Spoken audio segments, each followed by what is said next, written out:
네, 이번에는 예고해드린 대로 이지은 더불어민주당 마포 갑 지역위원장 만나보겠습니다. 어서 오세요. 안녕하세요. 네, 오랜만입니다. 네. 예, 정치 잘 돼가십니까? 열심히 하고 있습니다. 자, 전직 경찰 경무관이셨고요. 네네. 그다음에 지금 민주당 검찰개혁 TF 의원이시죠. 네. 자, 지금 검찰개혁 관련해 가지고 경찰 역할에 대한 여러 가지 어떤 논란이 있습니다. 네. 일단 중수청이 행안부로 가야 된다고 보십니까? 이 위원장? 네, 저는 행안부로 가야 된다고 봅니다. 왜냐하면 검찰개혁의 원칙이 수사, 기소, 분리인데 지금 이제 검찰청이 법무부에 있지 않습니까? 그런데 중수청, 수사기관인 중수청이 법무부로 갔을 경우에는 그거는 뭐 수사, 기소, 분리라고 볼 수가 없는 거죠. 오히려 현재의 검찰청이 법무부 수준으로 커진다라고 봐야 됩니다. 그래서 행안부로 가야 된다. 자, 근데 그 논리에 대해서는 상당한 국민들이 공감을 하고 있는데요. 네. 그럼에도 불구하고 경찰의 과거 역사를 볼 때 부작용은 없느냐, 여기에 대한 어떤 철저한 검증도 있어야 된다. 뭐 이런 얘기들이 나옵니다. 네. 예를 들면 검찰이 과잉 수사하는 것은 어떻게 막을 것이냐. 왜냐하면 바로 직전까지 정치 검찰들이 과잉 수사하는 거를 마음대로 해왔듯이 네. 경찰이 과잉 수사하는 건 어떻게 막을 것인가, 어떻게 제어할 것인가, 이 부분은 어떻게 보세요? 근데 이제 검찰의 수사권과 경찰의 수사권은 질적으로 다른 수사권입니다. 경찰의 수사권은 이제 수사에는 임의 수사와 강제 수사가 있는데요. 임의 수사는 야, 너 이리 와라고 했을 때 안 가 이러면 끝입니다. 경찰의 수사권은 그런 거예요. 그리고 너 휴대폰 내놔 안 내놔 하면 그걸로 끝입니다. 그러면 어떻게 해야 되냐? 강제 수사는 압수수색 영장을 청구해서 발부받아서 해야 되는 건데 여전히 이 강제 수사의 청구권은 검사가 다 가지고 있고 앞으로도 계속 가지게 될 겁니다. 그렇기 때문에 이것이 제약이 되는 거고, 또 하나 검찰의 수사권이 막강했던 이유는 기소권과 결합된 수사권이었기 때문입니다. 뭐냐면 사람을 한 명 불러가지고 검찰에서는 불러서 야, 너 이재명에 대해서 불어. 안 부르면 너 기소한다. 부르면 대신 너 불기소해줄게. 기소유예해줄게. 구형 낮게 때려줄게. 이게 가능했습니다. 그런데 경찰은 그런 기소권과 전혀 상관없는 수사권입니다. 그렇기 때문에 경찰이 가지고 있는 수사권은 기존의 검사의 수사권과는 질적으로 작은, 다르다. 아주 작은 수사권이라고 기소권이 보셔야 없는 됩니다. 수사권은 기본적으로 맞습니다. 방만해질 수 없다. 네네, 맞습니다. 그렇다면 또 거꾸로 이런 질문합니다. 검찰이 좋다. 과잉 수사는 어떤 기소권을 분리돼 있으니까 그걸로 통제할 수 있는데 이른바 봐주기 수사는 어떻게 할 것이냐, 이런 질문들을 합니다. 어떻게 보십니까? 맞습니다. 그래서 이제 혐의가 있다고 생각되면 혐의가 있으니까 검찰로 송치를 해야 됩니다. 그런데 송치를 하지 않고 그냥 암장을 해버리거나 불송치해버리는 거죠. 그럼 피해자가 있지 않습니까? 그렇습니다. 이 피해자가 이의 제기를 할 수 있습니다. 투 트랙으로 가는데요. 이제 상급 기관인 경찰서에서 사건을 암장했다. 이러면 상급 기관인 서울경찰청으로 이의 제기를 했을 경우에는 서울경찰청에서 한번 심의를 하고 야, 이거 안 되겠는데 너 다시 검찰로 송치해라고 할 수 있는 거고요. 야, 그거 같은 기관이니까 못 믿겠다라고 하면 검찰로도 할 수 있습니다. 그러면 이의 제기가 되는 순간 바로 검찰로 송치가 됩니다. 그럼 검찰에서 한 번 더 보고 경찰에서 제대로 판단했는지 안 했는지를 다시 한번 확인을 할 수 있는 거죠. 제가 어떤 기후에 어떤 약간의 우려에 좀 구체적인 사안을 좀 여쭤보면 예를 들면 이렇습니다. 검찰에서 다시 검찰을 통해서 이의 제기를 했는데 경찰에 다시 넘겼단 말입니다. 근데 보안 수사 요구가 없이 그냥 넘기면 수사를 또 부실하게 하고 또 부실하게 봐주고 싶은 사람이 있을 경우에 그럴 경우는 이 피해자 입장에서 어떻게 해야 됩니까? 그런 제도가 만들어졌을 때. 그런데 지금도 이제 보안 수사 요구를 하고 있습니다. 그리고 앞으로 수사 이제 검찰 개혁이 되더라도 그 보안 수사 요구는 아마 지속이 될 겁니다. 보안 수사 요구권은 여전히 필요하다 이 말씀이시군요. 필요합니다. 보안 수사권은 아니지만 보안 수사 요구권은 맞습니다. 필요하다. 네, 필요하다. 그리고 보안 수사 요구했는데 경찰이 안 들으면 어떻게? 그런데 그렇기 때문에 검찰에는 보안 수사 요구를 한 다음에 제대로 안 했을 경우에는 직위 배제 요구권, 감찰 요구권까지 여러 가지 가지고 수단이 있습니다. 있다 이 말씀이시군요. 타 기관에 감찰 요구, 징계 요구권까지 허용한 경우는 거의 유일무이합니다. 엄청난 권한을 가지고 있는 겁니다. 그리고 사실은 앞으로는 검찰과 경찰이 사건 초기부터 아주 협력을 해서 수사를 잘 하도록 해야 됩니다. 지금도 선거 수사라든지 아니면 청소년에 대한 성범죄 같은 경우에는 사건 초기부터 검사와 경찰이 협력을 해서 잘 수사를 하고 하고 있거든요. 그런 식으로 된다면 뭐 수사권, 기소권이 분리돼서 범죄자를 제대로 처벌 못하는 거 아니냐라는 우려는 정말 기우가 될 겁니다. 그러니까 원래 정상적이라면 검찰이 초기부터 네. 경찰과 어떤 원활한 협조하에 맞습니다. 기소까지 이루어져야 된다. 네네. 예. 지금까지 그렇게 되지 않았던 이유는 검찰이 수사권을 가지고 있지 않습니까? 예. 경찰이 수사를 잘했어요. 그러면 검찰에서 방해를 하는 경우가 많았습니다. 예. 방해를 하거나 오히려 사건을 가지고 가서 자기들이 수사를 하려고 하거나 아니면 나는 경찰 뒤치다거리 하기 싫으니까 니네는 알아서 하고 나는 내 사건 하겠다 였었습니다. 그래서 경찰도 검사를 믿지 못했고 그랬는데 앞으로 수사와 기소가 분리되면 경찰은 검사를 통해서만 범죄자를 처벌할 수 있게 되고 검사는 경찰을 통해서만 수사를 할 수 있게 됩니다. 어떤 의미에서는 서로 의존적 관계가 되기 때문에 협력이 이루어질 것이다 이 말씀이시죠? 할 수밖에 없는 상황이 됩니다. 그렇다면 이 아까 그 부분도 중요한데요. 보안 수사 요구권마저 없애야 된다는 주장도 하는 분도 계십니다만 그건 아니란 말씀이시죠? 이 위원장 보시기에는. 보안 수사 요건은 필요하다. 통제를 위해서는 필요하다. 네네. 그건 어떤 컨센서스가 있는 문제입니까? 아니면 경찰 사이에서도 그거는 동의하는 부분입니까? 네, 맞습니다. 지금도 그렇게 이루어지고 있고요. 지금 민주당 검찰개혁 특위에서도 그 수사 요구권은 인정하는 쪽으로 하고 있습니다. 검사라는 용어 자체가 없어져야 한다. 이 말씀하셨죠? 맞습니다. 저는 검사라는 용어 자체가 없어져야 된다고 생각하는데 검사를 영어로 하면 프로스큐터라고 기소하는 사람이라는 뜻입니다. 하지만 우리나라에서는 검사는 어떤 기득권의 정점에서 전횡을 휘두르는 권력 그 자체를 의미하고 있습니다.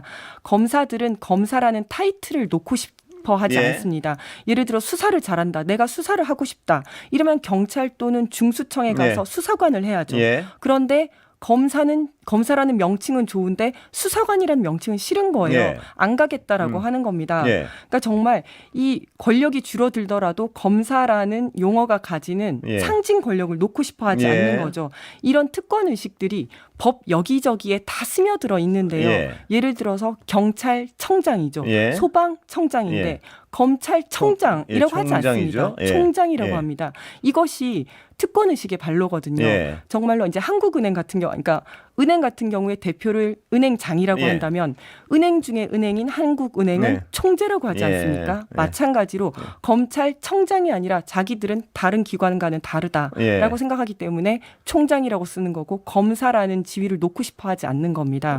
저는 검사가 이 검사라는 용어가 없이 그냥 일반 행정공무원이랑 똑같이 공소관이든 기소관이든 이런 용어로서 어떤 행정공무원이 될 때 정말 지금까지 대한민국을 정말 망하게 만들었던 검사들의 전성시대가 드디어 막을 내릴 수 있을 거다 이렇게 생각합니다. 그 용어에 대한 부분인데요. 그 부분은 민주당 당의 어떤 방안하고 약간 다른 것 같습니다. 이 위원장 말씀하신. 네네. 사실은 왜냐하면 이제 이 검사 그리고 검찰총장이라는 용어는 헌법에 들어 있습니다. 그래서 지금은 이제 헌법 개정을 하자는 논의까지는 안 가고 있기 때문에 검사라는 용어에 대해서는 뭐 이번 검찰 개혁에서 바뀌지는 않을 것 같습니다. 근데 향후 장기적으로는 바뀌어야 된다 이 말씀이시군요. 맞습니다. 한 가지만 더 말씀을 드리면요.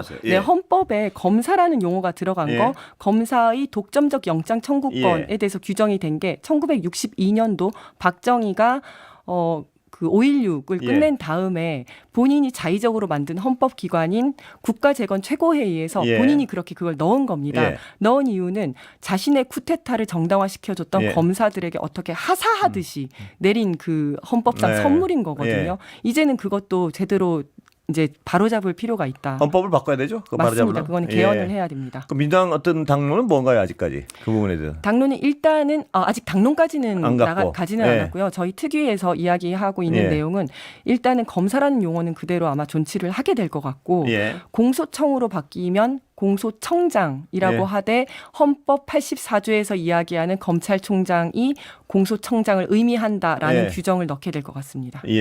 아까 잠깐 거꾸로 다시 돌아가서 보안 수사 요구권을 검찰이 가질 경우 그거에 대한 악용 가능성은 없습니까 혹시?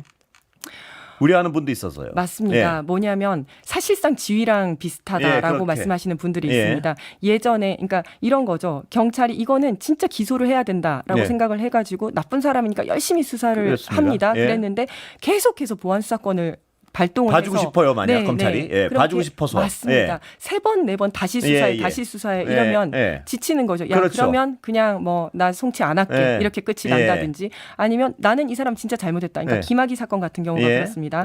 이 김학의 유죄돼야 된다라고 생각하고 뭐 송치를 했는데 계속해서 보안 수사 요구를 하는 겁니다. 봐주고 싶어서. 그러면 자기 손에 피 묻히지 않고 경찰로 하여금 그냥 포기하게 만들 수가 있는 거죠. 그건 어떻게 보완해야 될까요? 사실은 그래서 이런 경우에 이제 검찰에 이의 제기를 할 수 있고 이거를 이제 좀 공개할 수 있는 방안이 필요하거든요. 어떤 사건인지. 네, 어떤 사건인지 공개하고 국민들께서 판단을 해주시고 이런 부분들이 필요하고 그래서 이 부분에 대해서 제3의 기관에서 좀 판단할 수 있도록 하는 것이 필요하다. 의견이 완전히 다를 때 말씀이시죠? 네, 맞습니다. 경찰과 검찰의 의견이 180도 다를 때 한쪽에서는 반드시 기소를 해야 된다고 생각하고 검찰 입장에서는 기소가 필요 없다는 판단을 했을 때 그걸 조정할 수 있는 기관이 필요하다. 그런데 사실은 검사를 이길 수는 없다고 봅니다. 왜냐하면 아무리 이제 그 기소해야 된다라고 생각을 해서 송치를 하더라도 기소권, 불기소권은 검사가 가지는 거거든요. 불기소 해버리면 끝입니다. 근데 다만 검찰 내에서도 그것을 보완하기 위해서 시민들로 하여금 이제 그거를 감시하고 견제할 수 있는 외부 자문기구를 둔다든지 이런 방식으로 좀 해결을 할 수는 있죠. 그 보안수사 요구권이 있다고 치고 지금 김학의 사건이 다시 일어나면 지금 바꾸는 제도로는 그런 상황은 막아야 될 거 아닙니까? 막을 수 있는 건가요? 막을 수 없죠. 아, 그래요? 그거는 어떻게 막을 수 있냐면 경찰과 검찰 사이에서는 막을 수가 없고 검찰에서 불기소를 했을 때 그 불기소를 어떻게 바꿀 수 있느냐를 생각을 해야 됩니다. 그래서 지금도 이제 검찰에서 불기소했을 때 피해자들이 뭐 항고를 할 수 있고 하는 제도들이 있는데 이 항고할 수 있는 그 범죄의 종류 대상을 늘린다든지 그리고 그 했을 때 이제 외부에서 인사들이 들어와서 확인을 한다든지 그다음에 재정 신청을 해서 법원에서 판단할 수 있도록 한다든지 그래서 외부의 감시와 견제를 늘리는 방향으로 가야 됩니다. 그런 부분은 지금 TF에서 논의가 되고 있어야 될 것 같은데요. 맞습니다. 그런 부분도 다 감안을 해서 법을 만들고 있습니다. 자, 경찰 얘기 좀 해보겠습니다. 경찰국 폐지 3년 만에 됐는데 많이 달라졌습니까? 드디어 정상으로 돌아왔다라는 안도감은 좀 있긴 한데 한편으로는 좀 씁쓸하기도 한 게요. 왜냐하면 이제 그 당시에는 경찰국은 반드시 있어야 되고 거기에 반대했던 총경들이 마치 모든 기강을 무너뜨린 항명을 한 사람처럼 그렇게 됐어요. 그런데 정권이 바뀌니까 갑자기 손바닥 뒤집듯이 이 총경들은 굉장히 충정 어린 그 재언을 했었던 거고 경찰국이 잘못됐다라고 이야기를 하는데 그 사람들이거든요. 똑같은 사람들이 그런 얘기를 하고 책임을 있는 안 주고 있다. 맞습니다. 그래서 저는 정권이 바뀌더라도 이런 일이 벌어지지 않도록 뭔가 체계가 만들어져야 된다. 그리고 이 과정에 대해서 백서를 만들고 좀 기록으로 남겨야 된다. 그 말씀하시니까 중요한 부분 같은데요. 이 정권이 바뀌었고 내란에 연루된 검찰에 대한 어떤 인사, 꼭 어떤 직접적인 연루가 아니더라도 책임 있는 분들에 대한 어떤 인사 이런 게 굉장히 중요할 텐데 특히 밑에까지요. 그건 제대로 이루어지고 있습니까? 인사에 대해서 우려스러운 건 없습니까 혹시? 사실은 이제 알박기 인사가 있었죠. 그런데 이미 승진을 한 사람들을 정말 내란에 직접적인 연관이 없다면 그 승진을 뒤집기는 쉽지가 않습니다. 그거는 이제 수사를 철저히 해서 관련 있는 사람들을 처벌받게 하는 수밖에 없는 것 같고요. 다만 지난 정권 때 굉장히 이제 잘못한 것도 없는데 좌천되었던 사람들이 있어요. 그 분들에 대해서는 지금 이제 경찰청에서도 명예 회복을 하겠다 이렇게 이야기를 하고 있어서 그건 좀 지켜봐야 될 것 같습니다. 그때 고생 좀 하셨잖아요. 고생을 좀 했습니다. 지방으로 총경회의 참석했다 그랬던 건가요? 네, 맞습니다. 지방으로 자천이 됐었죠. 저는 제 상사가 저보다 계급이 낮았습니다. 아, 그래요? 어떻게 계급 사회에서 상사가 저보다 계급이 낮은 사람이었었는데 그러니까 뭐 제대로 일이 돌아갈 수가 없죠. 그런 건 원래 정상적으로 가능한 상황인가요? 정상적으로 절대 불가능합니다. 계급 사회인데 계급 사회이고 지시 명령으로 모든 일이 이루어지는 곳인데 제 상사가 계급이 낮으니까 회의를 주재할 때 회의 주재자의 자리에 앉지도 못하시는 거예요. 제가 계급이 높으니까. 그 정도였습니다. 그리고 지금 경찰국에서 뭘 했는지도 좀 밝혀야 되는데 저희는 이제 좌천된 사람이 한 60명 가까이 됐었는데요. 주말 그리고 퇴근 후에까지 무슨 일을 했는지 어떻게 지내고 있는지 거의 사찰을 했었습니다. 그래요? 감찰을 통해서 그런 일을 했었었는데 저는 그런 것들도 누가 이제 지난 정권에 부역을 했고 누가 이런 이런 이게 잘못된 예. 지시를 했는지도 좀 밝혀져야 된다고 봅니다. 그거는 내부에 어떤 감찰이 있어야 된다고 보시는 건가요? 그런 사안은? 그런데 실제 감찰에서 이런 역할을 했었거든요. 예. 그렇기 때문에 감찰에서 스스로를 단죄하기는 힘들 거라고 생각을 예. 하고 저는 이거를 좀 진실을 규명할 예. 새로운 어떤 위원회, 경찰청 수준의 위원회라도 저는 괜찮다고 봅니다. 예. 위원회에서 진실 규명을 좀 해야 된다. 그런데 말씀하신 그런 진상 규명이 이루어져야지 네. 향후 인사에 반영을 할 거 아닙니까? 맞습니다. 예. 그 자료가 없이 인사에 반영을 할 수가 없을 거 아닙니까? 맞습니다. 예. 그래서 시급한 일 같은데요. 시급한 일입니다. 그래서 예. 이번 인사를 한다면 이제 승진 인사는 조금 더 있다가 이루어질 예. 거고요. 지금은 일단 이제 인사를 할 텐데 인사를 해서 진실 규명을 하고 예. 누가 지난 정권에 부역을 그렇습니다. 해서 잘못된 예. 일을 했고 누가 제대로 된 일을 했는데도 좌천이 되었는지를 예. 좀 밝혀야 될 거고요. 또 하나는 경찰국에서 도대체 어떤 일을 했는지를 좀 밝혀야 됩니다. 예. 이 경찰국은 위법한 조직이거든요. 예. 법에 근거가 없는 조직이었었는데 도대체 뭘 했는지 나오지가 않습니다. 예. 그리고 성과평가 내용을 보면 평가 내용도 굉장히 낮아요. 5점 만점에 2점 받고 이랬는데 예. 줄줄이 승진을 했습니다. 예. 도대체 어떤 일을 해서 이렇게 승진을 했는지 예. 이런 것들도 좀 밝혀야 됩니다. 그 굉장히 큰 작업이 돼야 될 것 같은데요. 그렇게 하려면?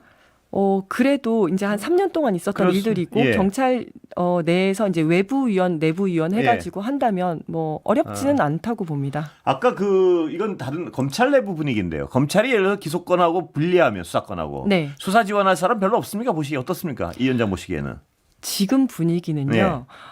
이 정권만 잘 버티면 다시 이제 원래대로 검찰이 돌아갈 살아날 수도 수 있다. 조금만 기다리자라는 분위기고요. 예. 만약에 중수청에 검사라는 직위를 만들어주면 가겠다. 이런 얘기를 하고 좀 있습니다. 이렇게 신분의 차별을 두면 가겠다. 그렇죠.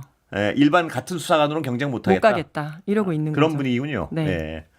윤석열 씨 CCTV 논란은 어떻게 보세요? 경찰 있을 때 그럴 수밖에 없었나요? 그럴 수밖에 없었다는 거는 아니 네. 끌어내려고 하는데 버티고 예.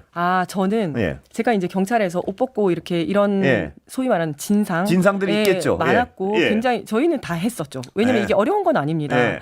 왜냐하면 방법들이 다 있고 한 예. 네다섯 명이 방법이 있습니까? 맞습니다. 예. 그냥 뭐 옷 벗는 사람들도 많고 예. 그래서 이제 저희가 이제 다 하는 체포술이라는 게 다 있거든요. 예. 체포하는 예. 방법들이 다 있거든요. 예. 그래서 사실은 이걸 봤을 때 굉장히 아쉬웠습니다. 예. 그러니까 특검에서 지휘를 하는데 현장에 가지도 않고 스마트폰으로 지휘했다는 예. 것도 저는 좀 그것도 실망스러웠었고 그렇군요. 실망스러웠었고 예. 그다음에 10명이나 갔는데 왜 제대로 하지 못했을까? 저는 만약에 경험이 없었다라고 예. 하면 훈련을 했어야 했고 그다음에 들어가기 전에 너는 팔을 잡고 너는 다리를 잡고 네. 아니면 이렇게 하자라고 합을 맞추고 가야 예. 됩니다. 그런 게 없었던 것도 좀 아쉬웠고 경찰이 하면 분명히 끌어낼 수 있었다. 이렇게 당연하죠. 예. 그래요? 그리고 수갑을 채우지 못한 것도 예. 수갑을 채우지 않았더라고요. 예. 수갑을 채워야 됩니다. 수갑은 안전하게 검거하기 위해서 국가에서 사용하라고 준 보호 장비거든요. 예. 그거를 사용하지 않은 것도 좀 의아스러웠어요. 지휘관이 가서 지휘를 했어야 되는군요. 그러니까. 보통은 지휘관이 가서 지휘를 합니다. 예. 네. 물리적으로 끌어내는 건 부상 없이 끌어내는 건 얼마든 가능하다. 이 어렵지 않습니다. 한두 번 한 게 아닙니다. 정말. 그래요? 네. 지휘도 해보셨습니까? 지휘도 했었고요. 예. 저희 직원들은 굉장히 잘 합니다. 그래서 좀 죄송한 말씀이지만은 이제 불법 예. 이제 시위대 중에서 이제 불법 시위대들 다 스크럼 짜고 있는데 뜯어내는 것부터 예. 시작해서 그다음에 이제 진상들은 옷을 막 벗습니다. 벗는 비슷하게 이유는 그렇군요. 자기 몸에 손을 못 대게 하기 위해서 하는 거거든요. 시간이 다 됐습니다. 네, 알겠습니다. 여기까지 듣겠습니다. 더불어민주당 이지은 마포갑 지역위원장이었습니다. 고맙습니다. 감사합니다. 감사합니다.